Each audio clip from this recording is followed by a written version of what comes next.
of mass is m is placed on the floor and a man of mass m is standing on the board as shown, the coefficient of friction between the board and the floor is mu. The maximum force that the man can exert on the rope so that board does not slip on the floor. Obviously जितना आदमी force लगाएगा और single string है उतना ही यहाँ पे tension होगा, ठीक है। तो सपोज करो ये फोर्स, ये तो इस तरह के सवाल तो हम कई बार कर चुके हैं कि जितने फोर्स से ये स्ट्रिंग को पुल करेगा, जितने फोर्स से ये स्ट्रिंग को पुल करेगा, मान लो F फोर्स से पुल करता है तो टेंशन भी उतना ही होगा न्यूटन थर्ड लॉ से, क्योंकि स्ट्रिंग भी उसको उतनी फोर्स से पुल करेगी, तो टेंशन की वैल्यू इस F के बराबर होगी। समझ आई बात? ये टेंशन की वैल्यू, क्योंकि यहां पे सिंगल स्ट्रिंग है। अच्छा, बाकी क्या कंसेप्ट है?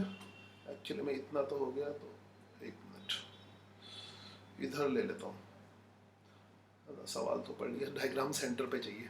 I am again redraw it, I hope you got it.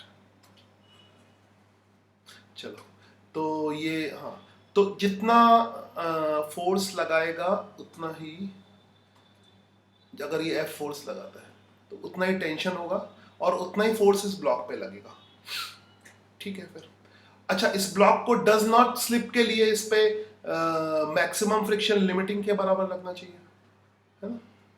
Does not slip के लिए मैक्सिमम फ्रिक्शन लिमिटिंग के बराबर होना चाहिए। बस इतना ही है, इसमें खत्म कहानी। तो F की वैल्यू किसके बराबर होनी चाहिए? लिमिटिंग फ्रिक्शन के बराबर। ये एक्सेलरेट तो कर नहीं रहा है क्योंकि रेस्ट में रहेगा, है ना। डज नॉट स्लिप है तो कोई चीज मूव तो करेगी नहीं, ना ये मूव करेगा ना ये मूव करेगा, ठीक है। तो क्या हो जाएगा? F की वैल्यू किसके बराबर हो जाएगी? लिमिटिंग फ्रिक्शन के बराबर, है ना। बस यहां पे ध्यान रखना है एग्जैक्टली एन जो नॉर्मल रिएक्शन आएगा वो ये वाला नॉर्मल रिएक्शन, ध्यान देना, ये वाला normal reaction, this is normal reaction. मतलब ये वाला कौन सा, मैं ये वाला बोल रहा हूँ, बता नहीं रहा हूँ। सरफेस इसको ऊपर की तरफ पुल करेगी तो ये वाला नॉर्मल रिएक्शन, है ना, ये वाला नॉर्मल रिएक्शन,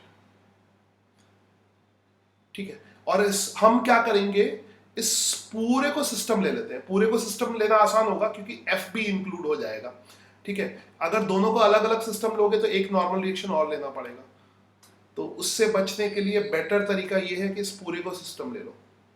तो मैं इसकी फ्री बॉडी अलग से ही दिखा देता हूं। तो इस पूरे वायलेट सिस्टम की अगर मैंने फ्री बॉडी दिखाई है, पूरा वायलेट सिस्टम की, ये वायलेट सिस्टम पे, तो इस पे F फॉरवर्ड लगेगा, है ना। अगर मैं खाली ब्लॉक को भी लेता हूं तब भी F फॉरवर्ड ही लगेगा, ठीक है। मगर पूरा मैंने क्यों लिया है वो समझ जाओगे। अलग अलग लेके भी कर सकते हैं, फिर थोड़ा लंबा हो जाएगा।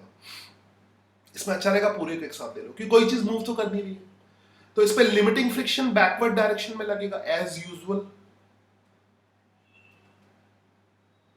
इस एंटायर सिस्टम पे हमने मैन प्लस बॉल को सिस्टम लिया है, और हम ऐसा कर सकते हैं क्योंकि दोनों एक साथ हैं। नॉर्मल रिएक्शन अपवर्ड डायरेक्शन में लगेगा, क्योंकि हमने मैन प्लस इसको सिस्टम लिया है, इसलिए टोटल सिस्टम का वेट डाउनवर्ड डायरेक्शन में वर्क करेगा। सो जो वेट है वो डाउनवर्ड डायरेक्शन में वर्क करेगा, that will be m plus mg, ठीक है। और डज नॉट स्लिप के लिए क्या लगाना होगा? Limiting friction. Does not slip के लिए लिमिटिंग फ्रिक्शन लगाना होगा, लिमिटिंग फ्रिक्शन। तो क्या हो जाएगा वैल्यू? F की वैल्यू किसके बराबर हो जाएगी? F should be equal to, ऊपर एक F फोर्स भी लग रहा है ना, हाँ वो कंसीडर करेंगे ना, हाँ वो, हाँ सॉरी ये सही बताया, N प्लस इसको स्ट्रिंग ऊपर की तरफ पुल करेगी, इसको स्ट्रिंग ऊपर की तरफ पुल करेगी। मैं कुछ और सोच रहा था, मैंने क्वेश्चन दिखाया कि नहीं दिखाया पहले, बिना क्वेश्चन के ही सोल्यूशन आ जाएगा। चलो देखता हूँ, एकदम से बड़ा तो नहीं कर दिया और रिकॉर्ड करना शुरू कर दिया। सी लेट्स चेक, बाद में चेक करेंगे। तो F की वैल्यू किसके बराबर होगी? F की वैल्यू किसके बराबर होगी? लिमिटिंग फ्रिक्शन के बराबर होगी, बस हो गया, लिमिटिंग फ्रिक्शन के बराबर होगी। अब कोई सुंदर सा कलर लेता ये, तो F should be equal to, limiting friction किसके बराबर होगा? म्यू इंटू एन के बराबर होगा। डज नॉट स्लिप का मतलब F की वैल्यू लिमिटिंग फ्रिक्शन के बराबर म्यू इंटू एन, म्यू। अच्छा, N की वैल्यू कैसे निकालोगे? तो वर्टिकली ये रेस्ट में है, तो upward force is equal to downward force हो जाएगा। यहां से देखो वर्टिकली ये सिग्मा एफ वाई जीरो करोगे, अब just right here sigma F Y is equal to, अगर जीरो है, सिग्मा एफ वाई अगर जीरो है तो हम लिख सकते हैं एन प्लस एफ है ना is equal to M plus M G. तो एन की वैल्यू किसके बराबर हो जाएगी, M plus M G minus F. थोड़ा सा एडजस्ट करना पड़ेगा, चलो ना। तो यहां पे लिख लो फिर म्यू, और एन की वैल्यू कितनी हो गई, एम प्लस एम जी और माइनस एफ। बस दिख गया होगा तुम्हें आंसर जो दिखना है, ठीक है। तो फाइनली सॉल्व करके क्या आ जाएगा, फाइनली सॉल्व करके क्या आ जाएगा, म्यू एफ यानी F mu plus one is equal to mu M plus M G, mu M plus M G. I hope you got the answer.